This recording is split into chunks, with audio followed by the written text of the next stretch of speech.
The knock came in 3 uneven beats, deliberate enough to pull me off the couch. The TV light flickered against the living room walls, the only glow in the apartment. I muted it without taking my eyes off the door. No one visited this late. Not here. Not me. When I opened it, the porch light hit a face I hadn't seen in 18 years, sharper now, thinner, the lines at her mouth pulling downward. Her hair was shorter, darker, streaked with silver that caught the light. It was my mother.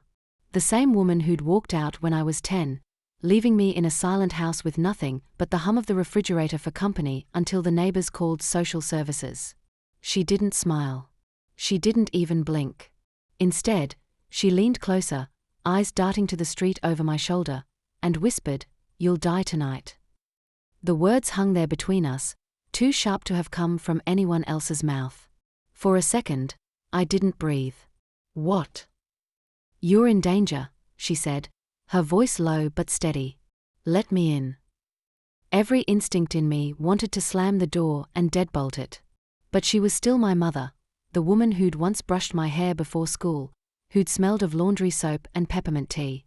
18 years hadn't erased the questions I carried about why she left. I stepped aside, the carpet pressing cold under my bare feet. She moved quickly, closing the door behind her and locking it without asking. "You live alone?" she asked, scanning the room. "Yes." I folded my arms. "Start talking." She sat on the couch like she'd done it 100 times, even though it had been nearly 2 decades. "It's not safe here," she said. "They're watching." "Who's they?" Her jaw tightened. "People who don't forgive, and don't forget." The clock on the wall ticked louder than usual. I stared at the woman who'd disappeared without a word, now telling me there was a countdown on my life. "They're men I used to know," she said, her eyes fixed on the closed blinds as if she could still see through them. "Men who think you're leverage." My pulse kicked hard. "Leverage for what?" "You don't need the details," she replied quickly, too quickly. "Just trust me, you have to leave town tonight." Her tone had the same finality as when she used to tell me to brush my teeth before bed. But this time, she wasn't my mother tucking me in, she was a stranger giving orders in my own home. I stayed standing, arms crossed. "You don't get to vanish for 18 years and then show up telling me to disappear."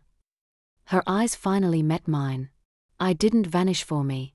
I vanished for you." The words sat there between us, impossible to measure for truth.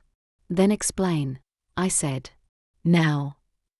She hesitated, pressing her lips together before speaking again. "Back then, I was involved with people who solved problems for money.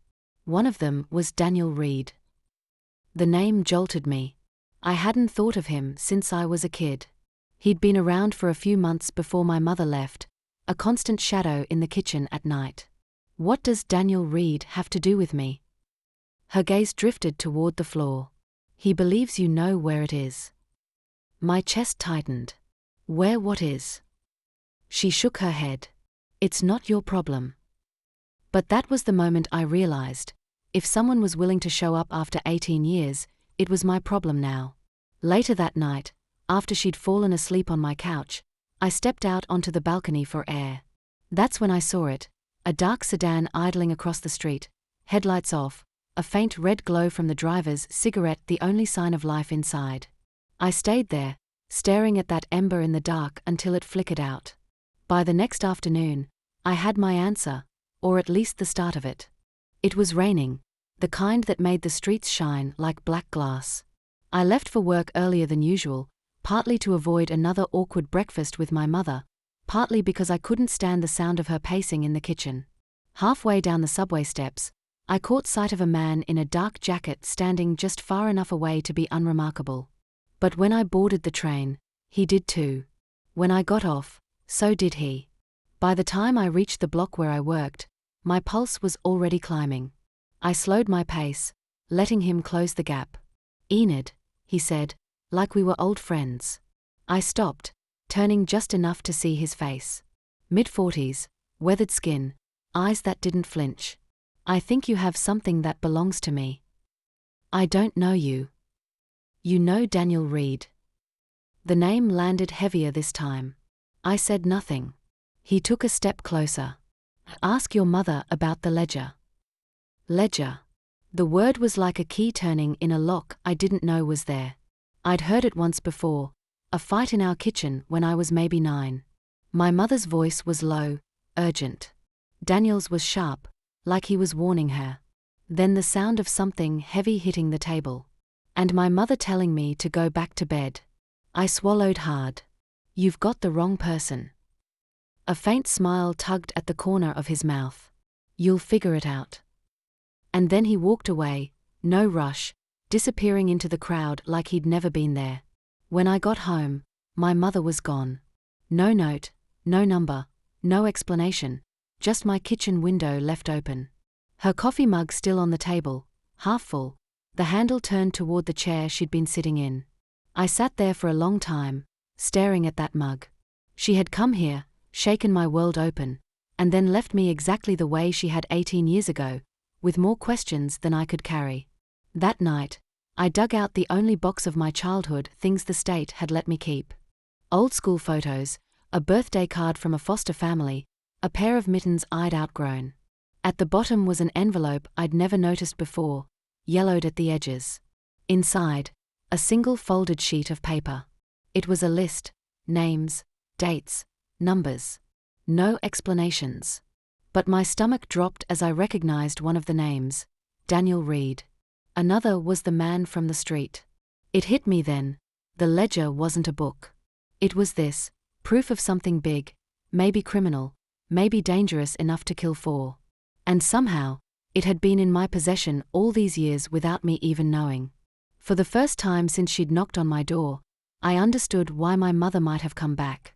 But I also understood something else. If she had left again without the ledger, she'd either abandoned me to handle it alone, or she'd planned it that way all along. I folded the paper back into the envelope, my hands shaking. I didn't wait for her to come back. By then, I knew 2 things for certain. 1, the ledger was real, dangerous, and worth killing for. 2, my mother wasn't going to protect me. Not now. Not ever. The next morning, I called a contact from my old job at the legal clinic. He was the kind of person who remembered debts, but not in the way Daniel Reed's people did. Send me a photo of the document, he said. 10 minutes after I sent it, he called back. This isn't just a ledger, Enid. It's an evidence map. These aren't just payouts. They're tied to contracts, disappearances, things I can't say over the phone. Some of these names? They still hold power. I stood at my kitchen counter, fingers gripping the phone so hard my knuckles ached. What happens if this gets out? There was a long pause. Then the people it exposes will burn. And they know it. That's when I decided I wasn't going to be the scared kid who watched her mother walk out without a goodbye. If they wanted a fight, they could have it, but it would be on my terms. I spent the rest of the day setting up my defenses. I scanned the ledger in full resolution, made 3 encrypted copies, and uploaded them to separate cloud accounts with anonymous logins. One I stored under a name only I would recognize. Another I sent to an encrypted drive in a country I'd never been to. The last I tucked into an email draft linked to an automatic send if I didn't log in for 7 days. The original went into a padded envelope addressed to an investigative journalist I trusted, someone who had no problem tearing down people who thought they were untouchable. No return address. No fingerprints. That night, the rain came back. I stood by the window, watching the street below. The dark sedan that had been parked there for days was gone. For the first time since my mother showed up, the block felt still. The quiet didn't last. 2 days later, my work phone rang. The number was blocked. I answered. You made a mistake, a man's voice said, low and steady. We could have handled this quietly. You mean you could have buried it? I said. There was a beat of silence. Then, you're making powerful enemies. I think you've been powerful long enough, I replied, and hung up. 4 hours afterward, I kept expecting a knock on my door, a shadow at my window, something. But nothing came. That night, I sat at the kitchen table where my mother had paced just days before. I thought about how easily she'd left again. About how she had shown up not with an apology, but with a warning that sounded like a threat. Maybe she had tried to protect me in her own way. Maybe she had just wanted to pass her problem to me. I'd probably never know. What I did know was this: she didn't own my story anymore. Neither did Daniel Reed. It was past midnight when my phone buzzed. An unknown number. One line: "This isn't over." I stared at the screen, then slowly saved the number under a single word: watch list. I put the phone down and locked the deadbolt. For 18 years, I'd been waiting for someone to come back and give me answers. Now I understood. I didn't need their answers. I needed my own plan. And I had one. Whatever's coming, I'm going to be ready. And this time, I'll be the one knocking.